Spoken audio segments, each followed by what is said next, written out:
So we want to welcome our audience. Thanks for following us at the SEG Live Studio here in Davos, in Switzerland. Gender equality is not only one of the sustainable goals, but it's also a main theme this year at the World Economic Forum. And we're going to have a great discussion about one specific angle of gender equality, the return on equality investment opportunities that can help close the gender gap.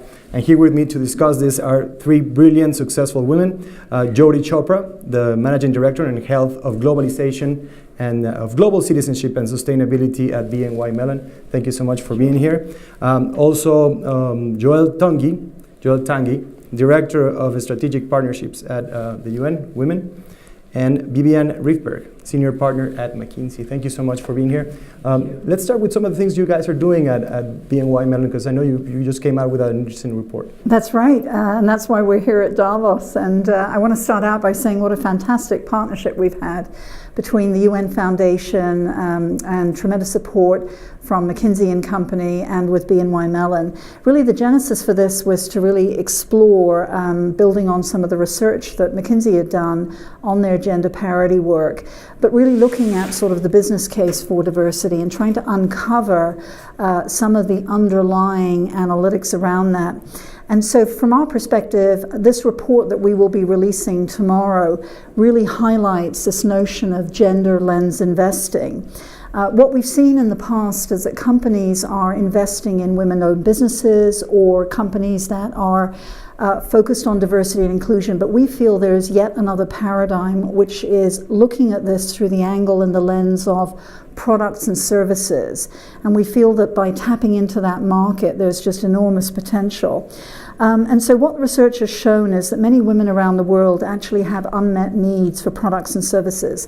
These range from basic survival support to things like mobility. Think about sort of cell phones or mobile banking, for example.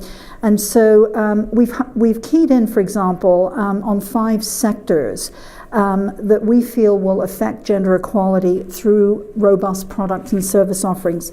Telecommunications is one, contraception is another, childcare is a third, water and energy are 4 and 5. But think about this for a moment. The market impact of closing the gender gap from just these 5 sectors alone could top $300 billion in incremental annual opportunity by 2025. That's significant. But we feel that this is just the tip of the iceberg, and that the market is actually not pricing in this $300 billion opportunity into its valuation of companies in this space. And there are actually 4 ways that companies, products and services can really help advance gender equality. So I'm going to just headline those because I think it'll make for some good discussion.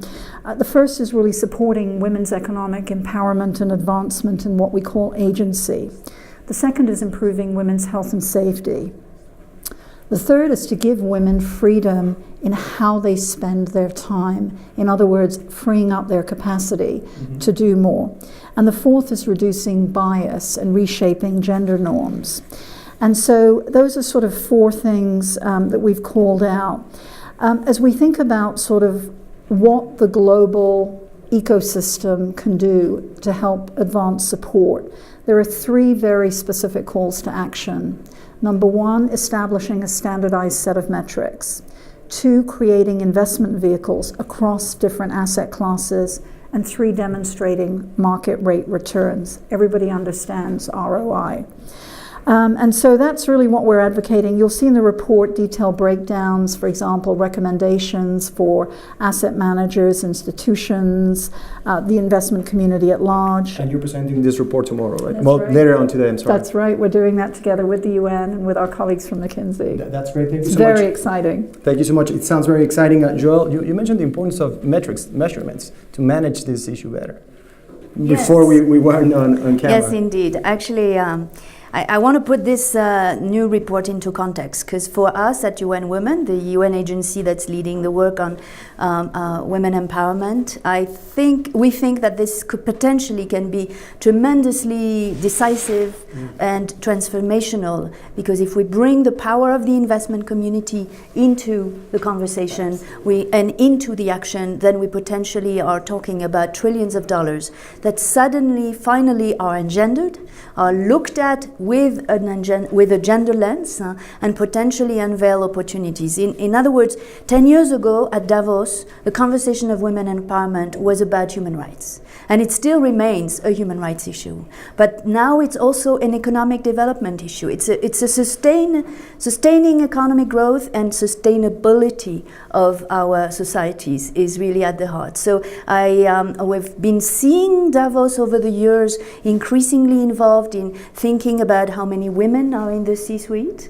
We've seen McKinsey, for example, really bring a very powerful piece of a study that demonstrates that if you empower women, at least in various regions, in matching certain levels, you actually unveil 12 trillion into the global economy. And I think what we're seeing now is potentially with this report a new conversation with people who have not necessarily been focusing, have only thought of the C-suite or their own senior staff, but have not yet looked at their investments. And we can unlock tremendous change with that. I would say that for us it's important because at UN Women we work towards gender equality and ensuring the empowerment of women with the view to actually support all global development goals and eventually deliver more sustained growth and more sustainable economies. And we know from experience and from the work that led to the development of the global goals, of the sustainable development goals, that actually this issue is at the center of delivering every goal. It is not only a goal in itself, but it's actually the instrument for success in all those goals. So if I may say, use the words of the new Secretary General of the United Nations, yes. The global goals are not only a new vision for humanity, but actually fundamentally a kind of the missing puzzle, the missing piece in the puzzle of the globalization process. And if that can be addressed, it needs to be addressed by the economic actors and it needs to be addressed by the investment actors. And this report actually provides the starting point for the conversation. Thank you so much. Thank you so much, Joelle. Vivian, you mentioned that this sounds very optimistic, and we've certainly made progress in achieving this fifth goal of gender equality throughout the years. But you said at some point it seems that we're having this conversation every year and we're not moving the needle fast enough. Right. Well, I think if you step back and I'll build on what you were saying regarding the economic value. I think for many people, the human rights aspects, the fact that it is appropriate to seek out gender equality is important, but the economic value of it now has been proven up. And our look at that raised a couple of very important things. When you sort of peel back the onion about the 12 trillion that was mentioned, that says if you just perform in your region as well as an existing country in that region, you will in fact be able, in aggregate around the world, we would be able to deliver 12 trillion in economic value. But when you go beneath that, there are four things that are really quite important to this. One is financial inclusion. The second is digital inclusion. The third is addressing unpaid work that women do. And the fourth is around education. And this report really, I think, highlights two of those four things very importantly. One is around financial inclusion. Are we going to create products and services for women around the world that addresses their need for financial instruments that allow for them to participate in the economy? The second was around the whole unpaid care work. What if we were having a conversation in the investment world that said, look at those investments, look at those things you're doing, and are you doing something that will affect women's lives? because I think what we're proving is if you can, there is an enormous market for it. There is enormous potential for return on investment. But to even know if you can get that return, you got to start having the conversation. And that's why I think this report is so important.